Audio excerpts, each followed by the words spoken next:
priests were busy mapping out the stars, knowing that the new pharaoh was to be born, because everything that is below has a parallel to what is above.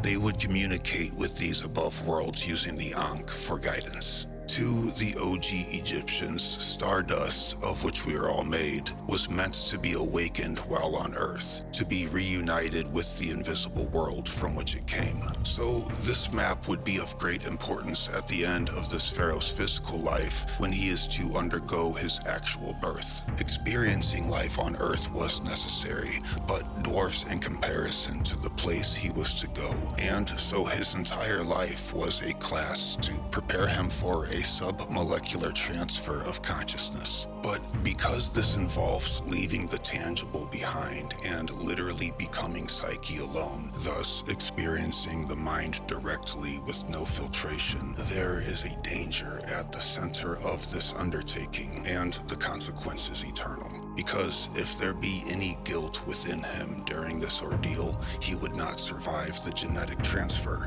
and be overcome by Apophis. After ruling for ages and studying the glyphs that, like equations, illustrate the subatomic universe of nanoparticles and electricity seen as the backbone of reality, he was ready to move from one state to another. Before his body had a chance to grow old and decay, he ingested the formulas of gold kombucha tinctures to prepare his gut bacteria to receive the elixir or mana. A solution of DMT extract from blue lotus assisted him in moving his consciousness down through the underworld, that is, his own digestive tract. The coffer text, acoustically chanted, made sure that the spirit plasmoid would remain tethered to the body as it was invisible and would soon become a wave of non-form and non-locality.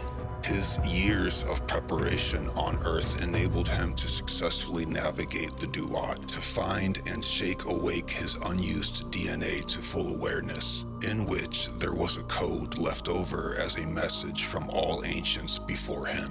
Those very serpents of information were read and decoded by the scribe Tahuti, doing the job we now attribute to mRNA, communicating to build proteins that will grow in the tangible world, or in this case, to make form in the world of Apophis. But our pharaoh wasn't about to let this happen, because Apophis was unaware of the tincture. The king had fermented his body's lactose into E. coli as a viral inhibitor of this process, while increasing the gut's processing speed with cocaine. If he had got caught, it would already be too late.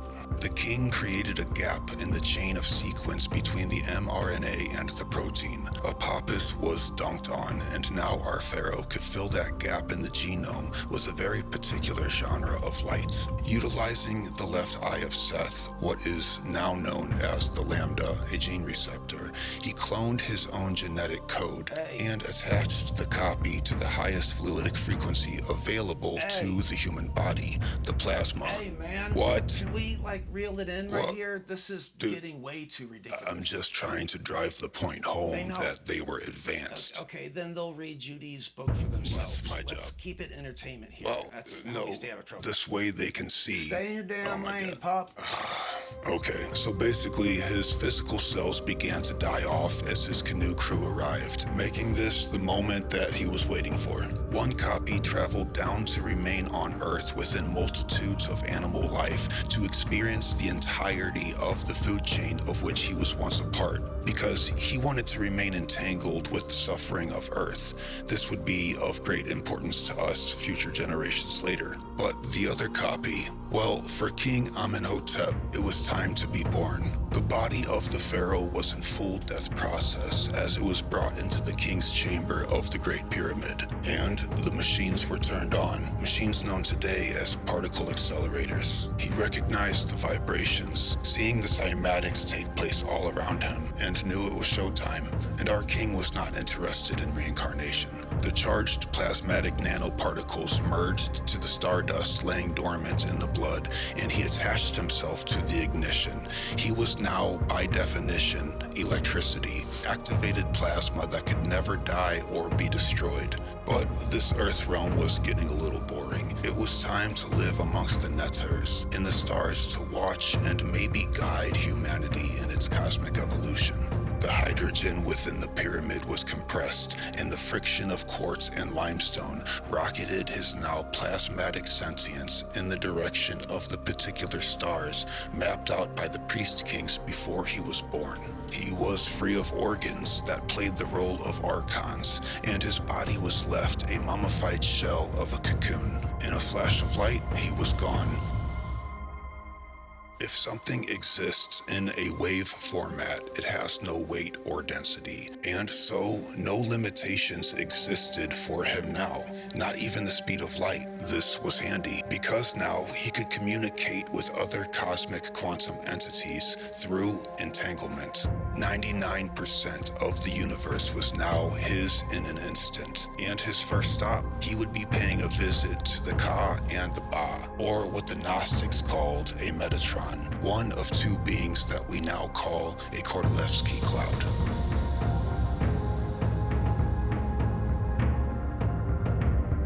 In his book, The Cosmic Connection, Carl Sagan wrote that human evolution was the result of incoming cosmic rays from some distant neutron star. Of course, this seems to be written before he was told to calm the F down, supposedly. His point, though, being that we are truly one with the all, the cosmos. And this is no metaphor. Even the rate of blood clotting is directly related to the solar activity at the time of an injury. If you combine Sagan's idea with the fact that our ancients did not see human progress as linear, but as cyclical recursions, we might turn our attention to the Yuga cycles that lead great, dark, and golden ages, or what Plato called the Great Year. Now, the Yuga cycles will have to be a video all its own, but worth mentioning here is that the uprise of the Earth on this cosmic sine wave would indeed expose us to a few candidate neutron stars that emit specific electromagnetic spectrums of light. This climb and dip also seems to coincide on a timeline with surges in technology like the Great Pyramids, as well as the loss of these advanced abilities, going into what we literally call the Dark Ages. But the question remains, is this a wonderful cosmic accident, or is there something alive living amongst the stars that is bending this electromagnetic radiation to its will and shaping humanity on purpose? If we look at EM and ELF radiation and the way it interacts with plasma, of which we all are, then this unbelievably seems to be the case. But hold up, we'll get there. So you've heard the quote on this channel before, people don't have ideas, ideas have people. But the quote stops there, leaving us wondering if ideas are an entity all their own without a vessel just floating around in space-time. Well, this seems to be unlikely, perhaps not impossible, but way outside of our current notion of what consciousness is. If we read the accounts of people who have had world-changing ideas, as well as multiple persons who have all been struck by the same idea all at once at the same time, but in completely different places, we see a bit of a theme. And surprise, surprise, that theme is flashes of light. Before we go into the shamans of ancient times, perhaps it would be best to look in our own backyard, to the man who invented the tech that allows you to see and hear me right now. Who knows how much of Nikola Tesla's autobiography has been redacted?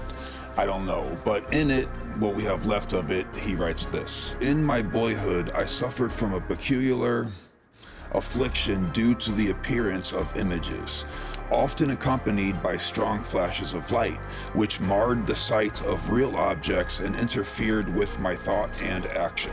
Then I observed to my delight that I could visualize with great facility. I needed no models, drawings, or experiments. Then I instinctively commenced to make excursions beyond the limits of the small world of which I had knowledge, and I saw new scenes. but I never had any control over the flashes of light to which I have referred. They were perhaps my strangest experience and inexplicable. They usually occurred when I found myself in a dangerous or distressing situation, or when I was greatly exhilarated. In some instances, I have seen all the air around me filled with tongues of living flame. While in Paris in 1883, I had long been confined to the factory, and the fresh air had a wonderfully invigorating effect on me. On my return to the city that night, I felt a positive sensation that my brain had caught fire. I saw a light as though a small sun was located in it, and I passed the whole night applying cold compressions to my tortured head. Finally, the flashes diminished in frequency and force, but it took more than 3 weeks before they wholly subsided. These luminous phenomena still manifest themselves from time to time, as when a new idea opening up possibilities strikes me. When I close my eyes, I invariably observe first a background of very dark and uniform blue. This field becomes animated with innumerable scintillating flakes of green, arranged in several layers and advancing toward me. Then there appears to the right a beautiful pattern of two systems of parallel and closely spaced lines, at right angles to one another in all sorts of colors, but gold predominating. Thereafter, the lines grow brighter and the whole is thickly sprinkled with dots of twinkling light. This picture moves slowly across the field of vision and in about 10 seconds vanishes to the left, leaving behind a ground of rather unpleasant and inert gray, which quickly gives way to a billowy sea of clouds, seemingly trying to mold themselves into living shapes. Certainly, Lil Nicky was a lot more sensitive to this type of communion with ideas than others at the time, or now. He goes on to describe that these flashes of light and visions of angels enabled him to work without the restrictions of the repetitious scientific method. And the proof is in the pudding, i.e. his inventions, despite having Neil deGrasse Tyson busy doing backflips and not inventing anything of his own. So this visionary state is rare nowadays, only to the gifted. But what about back in ancient times when our planet was zipping past the sightline of that neutron star that Sagan spoke of? Do we have evidence that these occurrences were more common when the planet was looking down the barrel of an electromagnetic shotgun? Or did you have to be like a shaman with the right DNA to receive this blessing and curse? Well, about 80,000 years ago, people of the Congo began making barbed bone hooks for fishing, while some people who dwelt in caves in the Blombos of South Africa began creating none other than expressive art. These included abstract wall designs and decorative jewelry. It is obviously difficult to know what was going on back then, but there is evidence of a common ritual taking place where shamans would go into these pitch black caves and see new ideas. Let's keep this in mind for a moment. But oh so coincidentally, the ice core samples show a dramatic up in cosmic radiation smacking the Earth at this exact time, the first occasion of 3 major radiation events. The next one shows as occurring about 40,000 years ago, where we have a quite sudden emergence of complex societies. This was when Homo sapiens first entered Europe and included religious practices, funerals, carvings of animals, and of course, is these very sophisticated cave art like in Chauvet in France. Unbelievably, at the same time, hundreds of caves from all over the world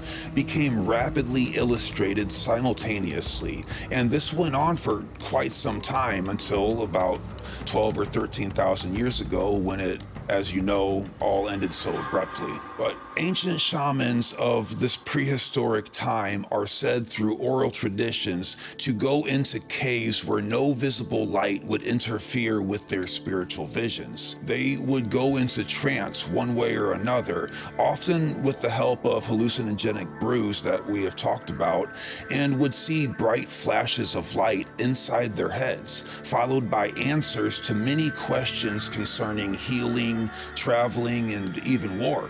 Visions that worked then and still do today when it comes to the healing part. Many of you remember us talking about Jeremy Narby listing some of these miraculous and proven cases in his book, The Cosmic Serpent, as well as himself going down there to have his sciatic pain completely cured. Fast forward to today, and we know of Cherenkov radiation. They can cause ghostly flashes of white and blue as they pass through the human head, and they do indeed pass right through. And this is how we study photons today, in deep underground facilities that are uninterrupted by the normal visible light spectrum. We can more finely hone in on the study of these so-called particles when the rest of the bulk radiation has been blocked by the ground above. Just like the shamans did with caves. They blocked out all other distractions and were able to catch and absorb the proper radiation to have these visions. And in a segment that I like to call Scientists with Huge Balls, we have the Hungarian expert on space biology at Berkeley named Cornelius A. Tobias. He predicted that this cosmic radiation would interrupt the vision of astronauts no matter how well shielded their vessels were. Not to be confused with the ones being filmed here on Earth, you know, to pocket funding money.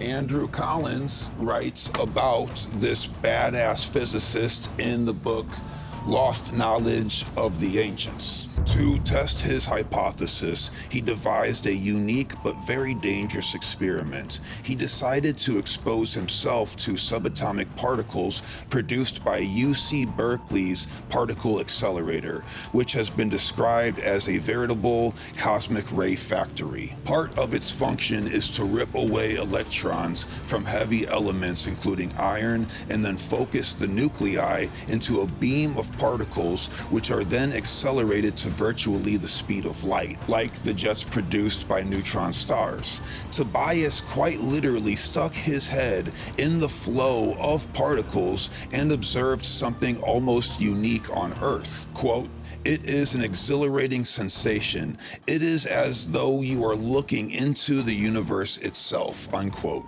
Tobias repeated the experiment, even introducing his colleagues to the experience, until the tests were finally discontinued on health grounds.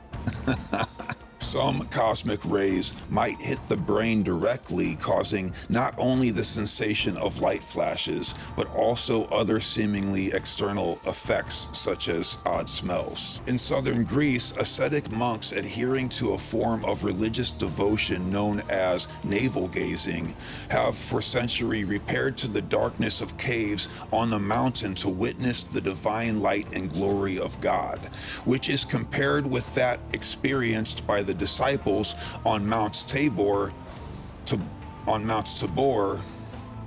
which is compared with that experienced by the disciples on Mount Tabor at the time of the transfiguration of Jesus. Okay, so that brings up the transfiguration of Jesus, and hearing this, we might assume that it was also flashes of white light, but this assumption would be a mistake, because this strange happening is like something straight out of a paranormal story. It is written that the tongues of light would appear out of nowhere and hover over the heads of the apostles as Jesus would reappear resurrected as, quote, a radiant glory. Robert Temple compares these tongues of light to the plasmatic entities that we have been speaking of in these last couple episodes. Worth noting is that Nikola Tesla himself also wrote about mysterious tongues of light that only he could see, which no doubt would make him out to be a crazy person if it wasn't for his brilliance. And of course, I can't help but wonder, are these described as tongues because of how they are shaped, or because of what tongues do, which is to speak, of course? Wait, what were you thinking? On this next bit, keep in mind what we learned in our Plasma Apocalypse episode about plasma resetting the Earth with a great flood, as well as the content in our episode Absurdity concerning orbs of light and plasmoids that were successful in molding the ideas and situational outcomes of modern day people. Because if the dance of electromagnetic radiation from space with the inorganic plasmatic life forms can affect us this much, perhaps it also affects the very form and construct of the human genome. After all, it says that we are created in God's image. Besides the obvious, like the Fibonacci sequence, is there scientific evidence to back up this ancient notion of not only being made in God's image, but evolving over time according to the word? And if after death the ancient pharaohs went into the stars to join the Neter, which by the way were seen as forces of nature and not gods, then who were these beings and how old are they? And is there a chance that these pharaohs are working with the Neter today to manipulate life here on Earth to avoid another great reset? This might be what the geometry of the pyramids and ancient religious texts in their own unique way have been trying to tell us all along. Geneticist H.J. Mueller found that this radiation, mimicked in a laboratory setting, was a mutagen to the genome of fruit flies. This sparked a conversation as to the likelihood of cosmic rays guiding or at least making changes to human DNA. Now, Mueller did come to the conclusion that there was simply not enough of this cosmic radiation on Earth to do so. But as Andrew Collins points out, he was not aware of the Yuga cycles that surely do, every so often, put the entire Earth into the sightline aim of these very ancient stars. So, in the constellation of Cygnus, from our point of view, there was a supernova explosion that showered the Earth in these cosmic rays. This was calculated to have happened 35,000 years ago and kept the shower going for almost 2,000 years in a row. The Earth, being in the right spot on our Yuga cycle, would have certainly went through great changes during this time. This so happens to be when ancient texts describe the rise and fall of a golden age on Earth. The reputable Dr. Aidan Meinel, a veteran of jet propulsion and the man responsible for the Hubble, spoke at a conference said to be packed with both archaeologists and students. And you can imagine the shock of everyone in the audience when he confidently claimed that, quote, high levels of beryllium-10 in the Greenland and Antarctic ice cores indicated that cosmic rays were responsible for the germline mutations in both animals and human life around 35 or 40,000 years ago. This is a coincidence even bigger than the security cameras malfunctioning on the one and only day that Jeff killed himself. Am I right? We don't have a picture for that. Dr. Aidan went on to say that this was the reason for the emergence of Cro-Magnon man and the mysterious disappearance of Neanderthal man who hunted him. As we know, modern humans defeating these absolute monsters called Neanderthal was seemingly impossible unless there was a very sudden spike in mental capabilities to outsmart them. Dare I use the word intervention? This is where Andrew Collins steps in to point out that the constellation of Cygnus is not only where these cosmic rays of genetic mutation come from, but it is also the oldest known constellation figure, being the swan or celestial bird. And being the oldest of that, we are reminded of our video Plasma Apocalypse again, where we found out that this kind of bird is also the oldest petroglyph that we have reoccurring in multiple parts of the world at the same time. We even see this Cygnus bird on the remote and isolated Easter Island. And if there is any confusion whether or not this bird glyph coincides with the constellation on the zodiac, well, Göbekli Tepe, being our far oldest predecessor, clears that right up. as seen on Pillar 43. If we go back to the previous mentioned cave painting explosion in France, we have this little favorite of mine. Cygnus is on a pole that seems to be a line moving down, possibly to Earth, and a therianthrope of a human man with a bird's head falling into trance, but separated from this violent gore of some kind of animal or beast that might represent the biggest distraction that mankind has, his lower animal nature. This line below the bird is strikingly reminiscent of the so-called sky pole that the ancient shamans used to climb into the sky world by way of cosmic axis. And hey, if it can come down, perhaps we can go up. But for me, they're gonna have to tie a whole bunch of knots throughout the sky rope to grab onto. Cygnus is also known as the Northern Cross due to its shape being that of a cross.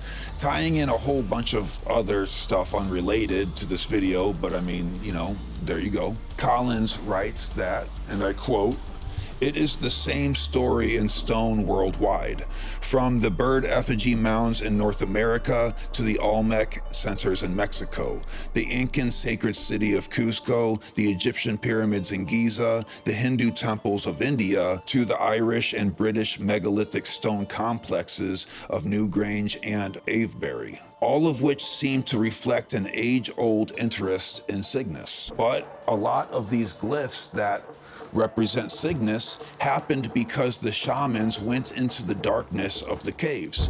This is why many of the crude and rushed depictions happen deep inside the caves where they are not weathered. They were drawn, etched, or painted in the dark, only to be later carved more artistically into stone on pillars and temples later.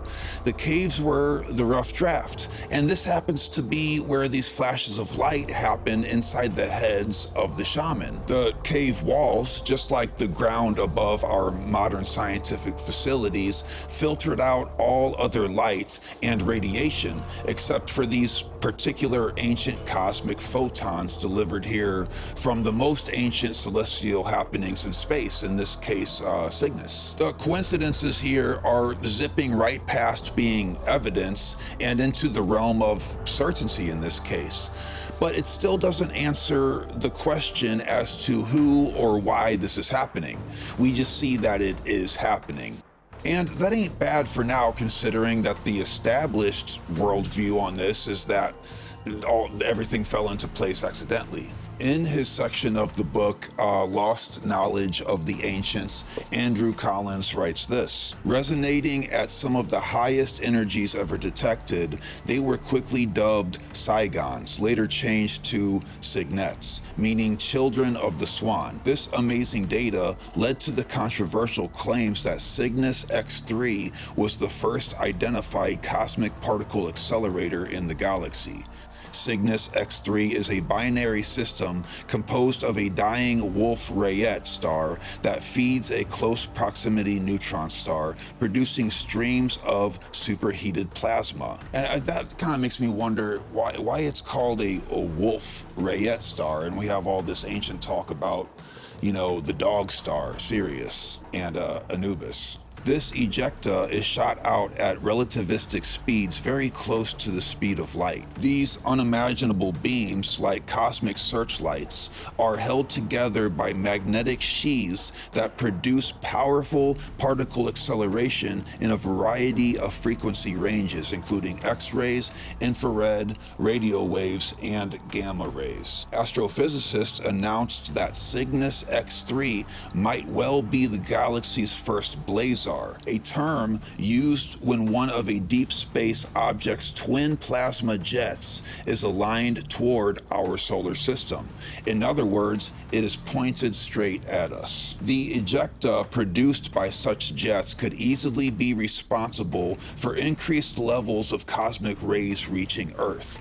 This includes Cygnus X-3's unique Cygnet particles that, being neutrally charged, reach the Earth directly from source and are able to penetrate deep underground, which is something that cosmic rays are usually unable to do, since they are positively charged and break up before they reach the surface of the planet. This staggering scenario, or scenario if you're an asshole, might well explain why our ancestors came to recognize the celestial swan as so important to their religious mindset, since there is every reason to conclude that ancient shamans who achieved altered states of consciousness in deep underground cave settings, most obviously using hallucinogens, somehow became aware of the effect Cygnus was having on their lives.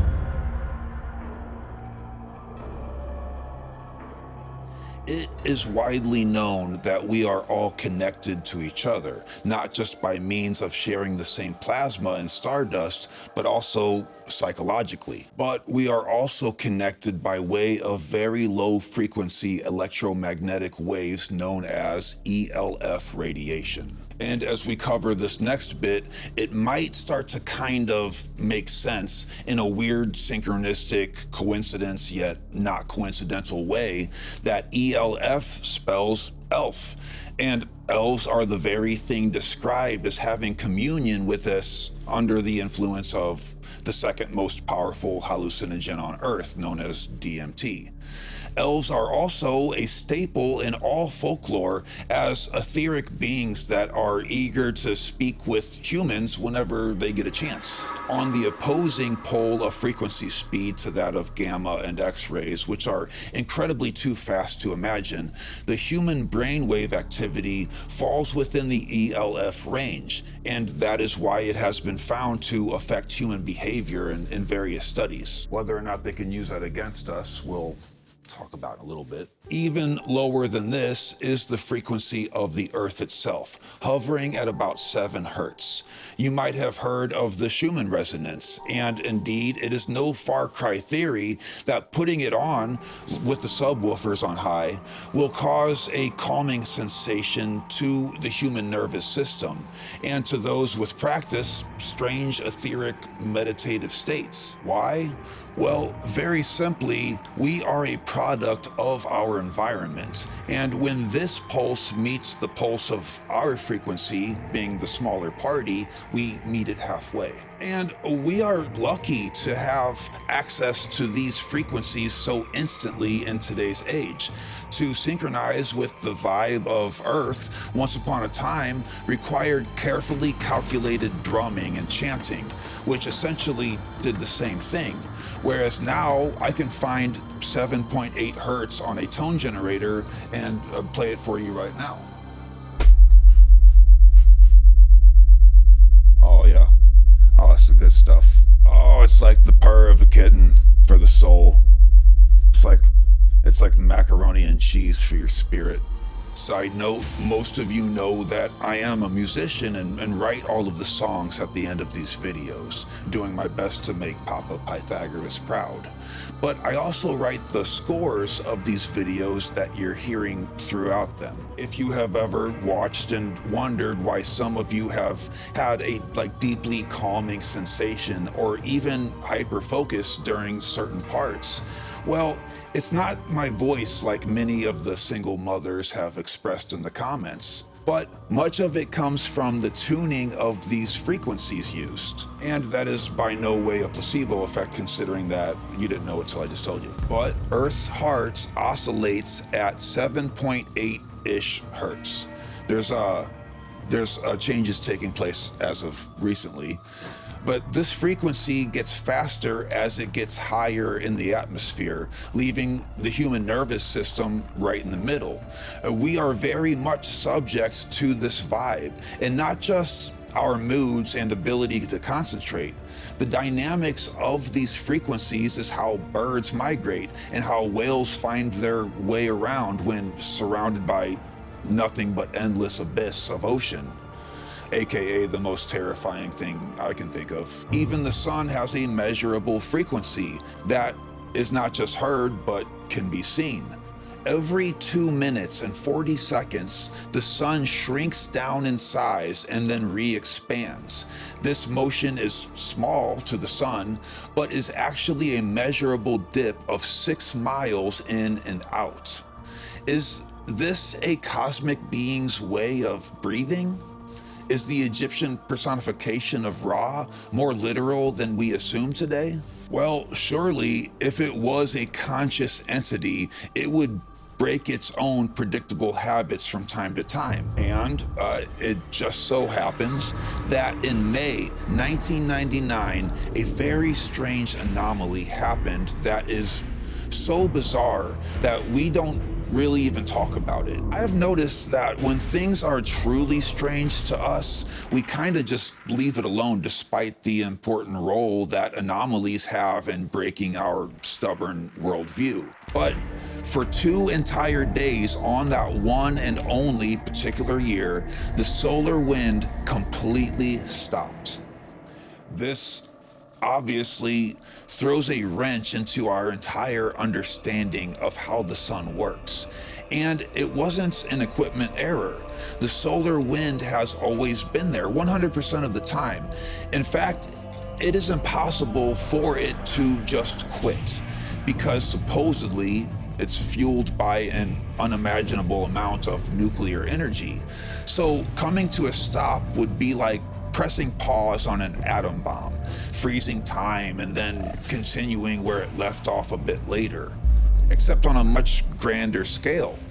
This would only slightly make more sense if it were instead made up of plasmatic electricity. Just one of those many things that we can ask the question, is it impossible? Yes. Did it happen? Also yes. So who turned off the sun and why? Are we being protected from something in some way, like Jupiter protects us from asteroids? Or is there sentience at play here? I don't know. But if you consider what Robert Schoch tells us about the sun's repeating cycles of time that produce cataclysmic flares, we are and have been long overdue for one. But we are still kicking. Barely.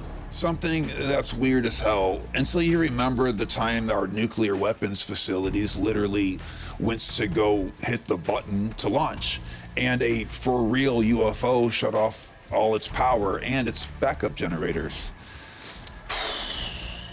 Something seems to be protecting us, it seems, from outside bombs as well as inside. Okay, though, let's reel it in and talk about these ELFs. When testing fringe ideas like telepathy, something we have indeed done with staggeringly positive yet not so repeatable results, we use what are called Faraday cages to block any potential transfer of information from person to person.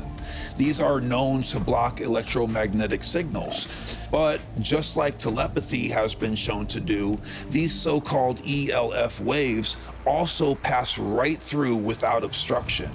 And after seeing plasmoids with funny attitudes pass right through copper shields without at all having to change form, perhaps we shouldn't be surprised. We give too much credit to the integrity of solid, tangible matter as a control in many of these experiments. The legend himself, Itzhak Bentov, a now Lotus favorite here, has been quoted as saying, "Such a long wavelength knows no obstacles, and its strength does not attenuate much over long distances.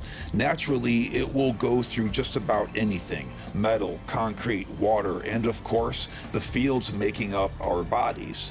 It is the ideal medium for conveying a telepathic signal. ELF can be used as a mode of radio communication where difficult, like with submarines." And speaking of water, the binding of molecules due to short-range static are set in as a consequence of molecular condensation induced by radiative fields. Without the word soup here, basically the reason water retains such a high amount of memory and information is because of ELF radiating fields within it. Whoa. And here we all are, made up of the same water that does this.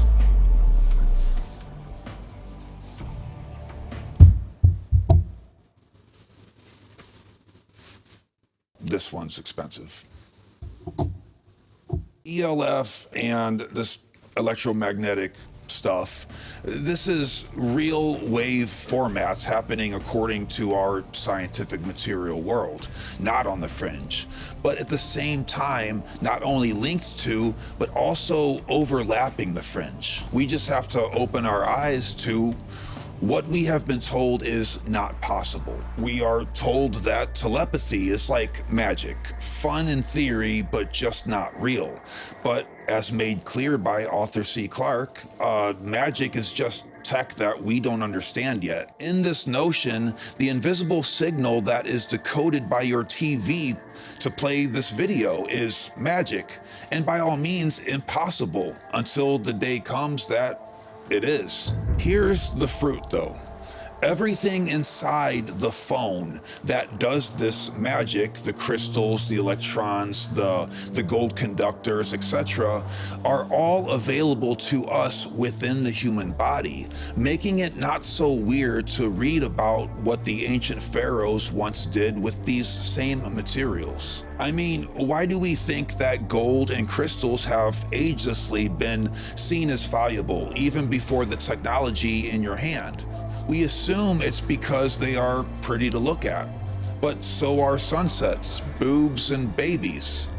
Most babies. And those things are not mentioned by the ancients as being ways to communicate with the other side or outer worlds. You know, they couldn't make iPhones out of babies. I mean, that is kind of what Apple is doing, though. So, like, between emerald stone of Thoth mythology, crystal skulls found all over the world, the gold in the Anunnaki stories and Old Egypt, the use of quartz in the pyramids, and so on. The more we look at it closely, the more we see that we are not unique today in the use of these minerals because of their relationship to unseen forces like plasma, electricity, and magnetic fields. The stuff we use for long-distance communication is the same that they used before us. It's almost embarrassingly clear. The only thing in the way is our ego that insists that we are the first. I mean, how else besides ego is it possible to see this thing called an ankh that, despite being carved in stone, was said by the very people using it to be made of gold and crystal and used as a means of communication via the bulbous torus of plasma emerging from the top of it? And then we say, oh, it's just a symbol representing life. We use plasma in our screens today for communication. Perhaps they, being much greener, so to speak, just simply skipped the screen part and interacted with the plasma directly. I mean, I don't know, at this point it's speculation. But we are quite literally looking at something comedically described as a device, seeing that it would potentially work with the materials mentioned, and then saying, nah, it wasn't tech, it was superstition. I mean, okay, let's reel it in. Robert Schoch taught us a lot concerning plasma in earth-shattering catastrophes, of which we already covered. But in his same book, Forgotten Civilization, he goes on to talk about ELF radiation. A scientific description could well fit the notion of an ELF wave being the carrier wave of telepathic thoughts, even to the point that telepathy works better at night. The fact that the shamans can better reach a state of ecstasy in the dark may also be an indication that they are using ELF waves, probably in the Schumann frequencies, to reach altered states of consciousness. This may be an extremely ancient technique of gaining knowledge. Thus, ELF waves in the Schumann frequency range may be a way that one human consciousness can connect with another and also tap into the larger collected consciousness and the Earth as a whole. ELF waves and Schumann frequencies are strongly affected by and even regulated by astronomical factors, including the relative positions of and resonances among the sun and planets. Here again, we discover correlations that, according to the dogma of conventional, established science, are totally Here again, we discover correlations that, according to the dogma of conventional established science, are totally unexpected or even impossible. According to the new science, there are meaningful relationships among fundamental physical phenomena, astronomical phenomena, and brainwaves, which in turn affect states of consciousness. Using different terminology, mystics and certain scholars have accepted and explored such connections since ancient times. The work demonstrating that spontaneous cases of telepathy and clairvoyance are correlated with geomagnetic fluctuations supports this hypothesis. Very disturbing to me personally, Shock's words here, not mine, is the ongoing high-frequency active auroral research program. Ooh. Oh, we're going in. We're going there. Let's do it. This is used to send signals and energy into the ionosphere in order to see what will happen. I seriously wonder what inadvertent or intentional is in parentheses here, effects the HARP experiments might have. Could ionospheric disruptions caused by HARP have subtle but profound effects on life, including human mental states? On another front, I am concerned that the constant modern bombardment of people by electromagnetic radiation, from cell phones to radio communications to power lines to circuits and walls, may have ill and unexpected consequences. There is increasing evidence that organisms, including humans, may be sensitive to ultra-weak electromagnetic fields. Well, that started out nice and escalated quite quickly, didn't it? Without getting into conspiracy here, as that's just not my game, but does tend to come up in an unignorable way. Is it possible that the modern man-made E-waves that surround us today, and by all means make our lives better, could be interrupting the signals that are sent to us from these ancient cosmic happenings like Cygnus? By a bit of possibly ill-executed logic on my part, it seems that if shamans needed absolute silent darkness with no distractions to harness the powers of insight gifted from Cygnus and other cosmic hotspots, then disrupting the signal wouldn't take much, especially now. And the best way to do that would be with a nice distraction sandwich. A sandwich that would be threefold in this case. The first way would be the information carried. If a woman talks about spitting on a penis or a president gets shot, it is readily available to everyone immediately and makes for conversation very adjacent to what is important. Well, I shouldn't say important, but adjacent to whatever's happening in the causal whatevers. The second way would be the medium of information signal itself. It's a frequency wave. And how many of those can we possibly process at once in a human body? And the third way, being a distraction sandwich, would be the white bread. Yep, I'm blaming the white bread. But like the minerals and metals used in both ancient golden ages and today, it seems that everything that happened back then has a parallel to today, where we seem to interrupt these cosmic rays of communion. They seem to exacerbate it, and they often did this through sound. It is no longer fringe that the ancient megalithic sites utilized sound frequency manipulation by design. What does remain on the fringe is the idea that they did this to alter their own consciousness and thus thin the tangible barrier between us and the other side. Wayland Smithy, whose last name is Smithy, summarizes his team's findings. Rudimentary acoustical measurements performed inside 6 diverse Neolithic age structures revealed that each sustained a strong resonance at a frequency between 95 and 120 Hz. Despite major differences in chamber shapes and sizes, the resonant modal patterns all featured strong antinodes at the outer walls, with appropriately configured nodes and antinodes interspersed toward the central source. Interior and exterior rock drawings resembled these acoustical patterns. Since the resonant frequencies are well within the adult male voice range, one may speculate that some forms of human chanting enhanced the cavity resonance were invoked for ritual purposes.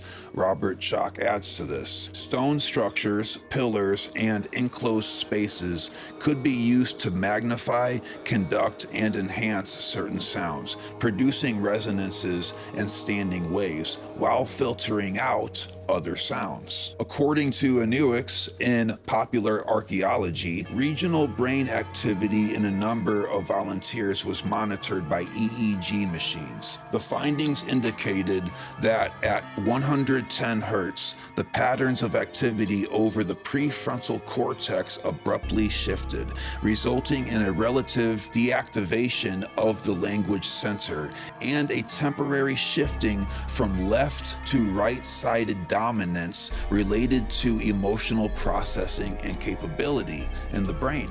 In addition to stimulating their more creative sides, it appears that an atmosphere of resonant sound in the frequency of 110 or 111 Hz would have been switching on an area of the brain that biobehavioral scientists believe relates to mood, empathy, and social behavior. Deliberately or not, the people who spent time in such an environment under conditions that may have included a low male voice in ritual chanting or even simple communication were exposing themselves to vibrations that may have actually impacted their thinking. How curious that such varied ancient structures, separated by so much time and distance, should have common features which imply sophisticated knowledge. Did the architects of the day each make and develop their own discoveries, or did they inherit a concept from some older school of learning? And it must have been from an older school of learning indeed, because when that article was written in 2012, they had no idea that Göbekli Tepe has the same archaeoacoustic purposes as the other megalithic sites that came after it. In fact, some of the stones ring like a bell when they are struck, like they were hollowed out and somehow made of a substance differing from stone. Another example of asking the question, is it impossible? Yes, but do it indeed be that way? Well, this is what it does. And speaking of the bird of Cygnus being the oldest glyph and constellation, well, here? Why it sounds like a bird? Don't ask me that, because we don't know. Experts from different countries, experts in acoustics, have come here to study. We touched on a few things today that, like the acoustical sound thing we just chatted up, will have to be its own future video on cymatics and ancient tech. And another one on the memory of water and so on will have to be their own videos. But we also referenced a few other videos from this very channel because, well, the connections certainly speak for themselves. But the intro of today's episode was one of the most difficult I've ever had to write due to sheer complexity alone, and there is a bit of a funny story behind it. Before I share that, after hearing me do a rough draft of the script, Romany Rivers, a author and a member here at the channel, opened one of her Nikola Tesla books, and the first page she opened up to, she couldn't help but take a picture of it and send it to me. The scientific world laughed at him. They said no such rays existed. Tesla proved they did. That much is history. So today, due to the attitude of supposed scientific experts, who in reality are not truly scientific, because of them, very little is known about the subject, but some wise men have discovered that our atmosphere is continually being bombarded by atomic particles from outer space. These are known as primary cosmic rays. This is really hard to read, guys. Sorry, it's a picture on a cell phone. In my opinion, says Tesla, the reason for their lack of knowledge is because they neglect to study the Bible, for in it is the place where Tesla first discovered them. 35 years before the scientific world, experts thought maybe they might exist.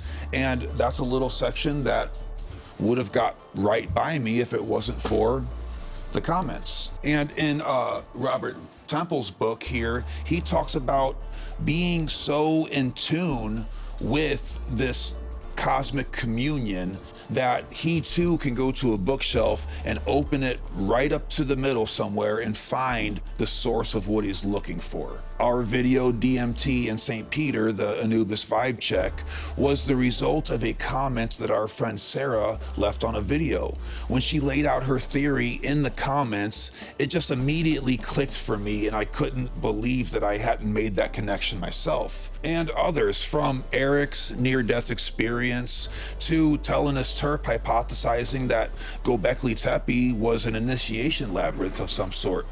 Jade Lore commented about the Dogon connection to Saturn, and our friend Nikola made comments that indicated a connection between Amenti being an allegory for a possible literal Agartha, all of which went from the comment section to being full-blown documentaries on this channel. Another member of our community that I can't even name helped us out with the Masonic symbology video. Corey from Black Raven Meditation showed me how to breathe properly when having an anxiety flare-up. Cheryl made me realize that astrology goes a lot deeper than I thought and blew my mind with my own birth chart. Lugal's World asked me if I would be willing to turn gay. I mean, we really do have a lovely and dynamic community here. Most YouTubers avoid the comment section, but I seem to thrive there. The communion between you guys, even amongst each other, is like a fuel for me. Now, make note though, you'll never get secondhand information from me on these videos. I hit the books instead of the internet for the facts and the research studies. But the hypotheses, the speculations, the way out connections, and the overall what ifs, basically the backbone of this channel is a lot because of you guys. Not only as a viewer, but as a way of communion. It's like YouTube is my ankh and you guys are the higher realms that I pull inspiration from. Well, you know, except for Sean. So about that funny story on the intro.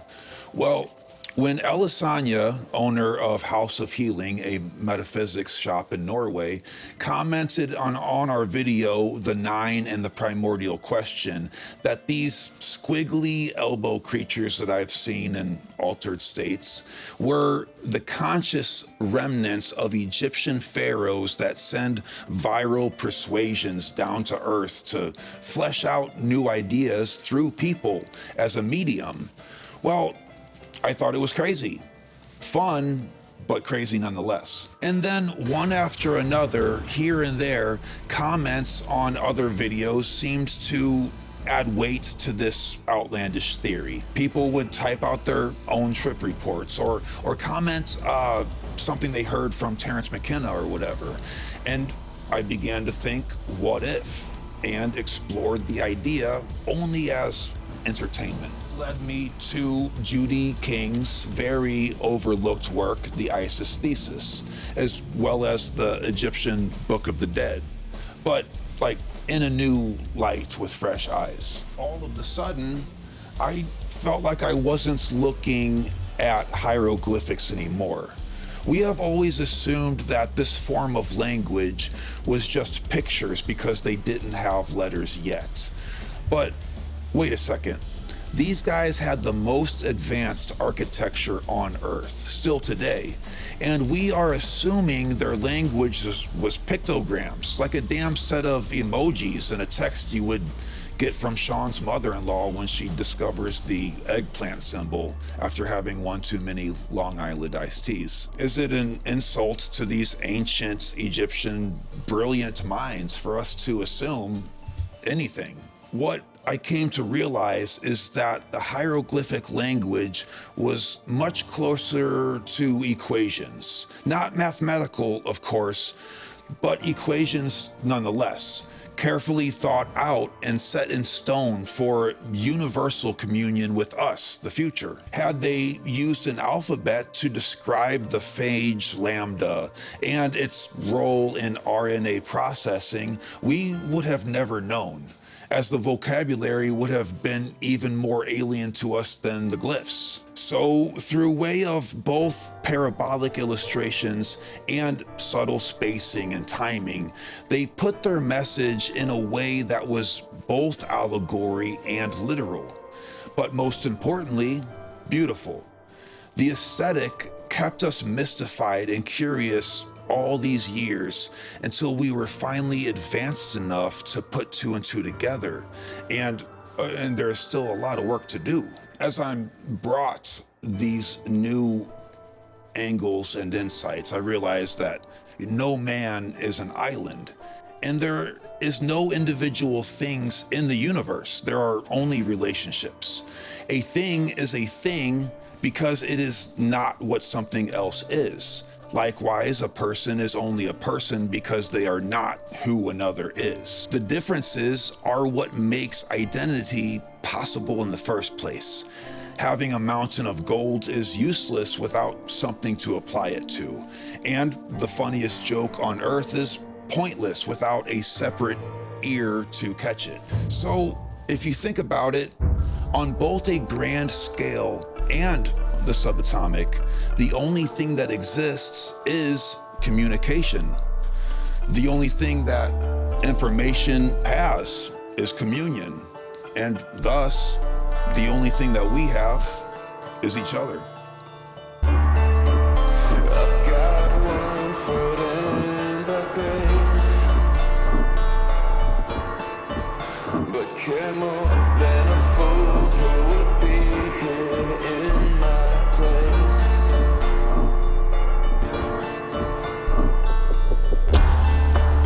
I can't hear the words you say.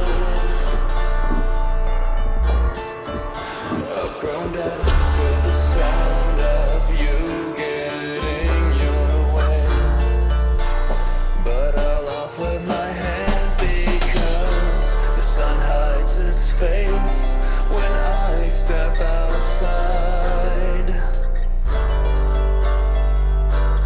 But I'll still grow your crops with the tears that I've cried, just in the rain at night.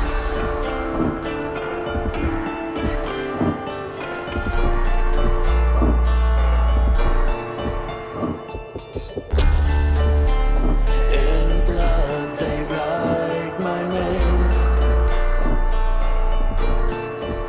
When they wish hell on me, man, I can feel it ache.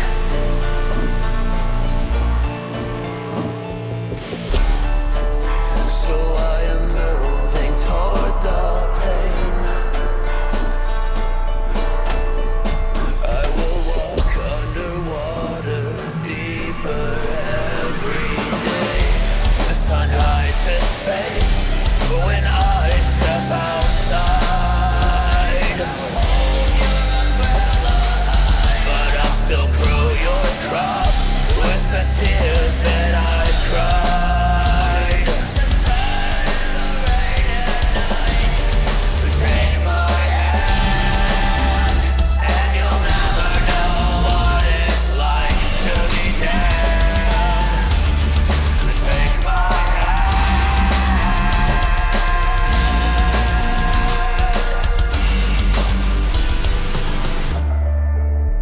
I won't know the life I'll trade.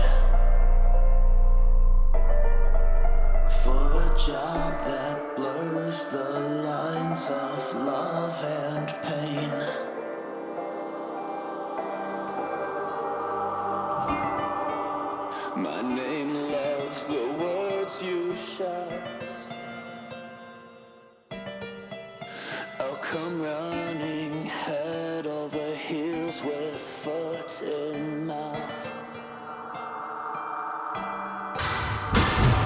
Love lust, bad luck.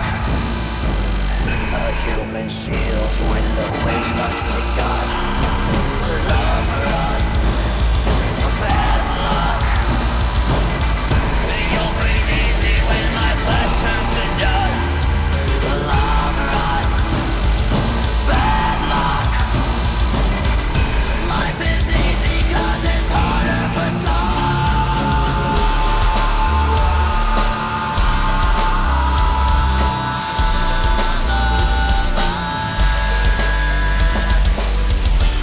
The sun hides its face when I step outside. Rain is drowning me, but I'll still grow your crops with the tears that I've cried. There's gonna walls in place to meet me. Take my hand, and you'll never know what it's like to be damned. Take my hand.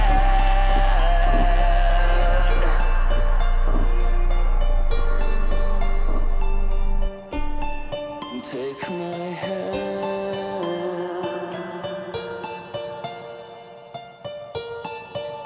Crystal structure, the very small, was similar to the crystalline structure of the stars. But there was one book I had to read. It was the Egyptian Book of the Dead. And I read the book, and there was quantum science in it. So I had to read the full funerary corpus to see if there was any more quantum science. The evolutionary message was that our DNA can evolve at death by merging with a microscopic virus. 8 major Egyptian texts, supported it. The process that ancient Egyptians were describing, it was called horizontal gene transfer, a real process, and that is the exchange of DNA between 2 different species. Avery and his colleagues discovered that DNA released from dead and living cells persists in all environments, and DNA can actually be transferred from a dead cell to a living cell. So I felt a little more comfortable because that's what ancient Egypt was talking about. Our DNA is a museum of ancient viruses. They sequenced the DNA, and everybody was shocked again. This was not the end of my troubles, because I had a thesis totally against the mainstream consensus, who believed that the funerary texts were simply magical spells. They believed that they were confusing, unintelligible, and primitive. And they are very confusing, but they are not unintelligible and primitive in the light of new quantum science. Soon I learned that scientists were reaching consensus that the tiny quantum world orders our large classical universe. Scientists called it junk DNA, but actually what they learned was this 98% non-coding was from our microbial ancestors, viruses and bacteria along the evolutionary path. So the non-coding DNA is simply switched off, and scientists are realizing now that it's actually a helpful DNA toolbox for some yet unknown purpose. So the question is, can the non-coding DNA be switched on for evolution?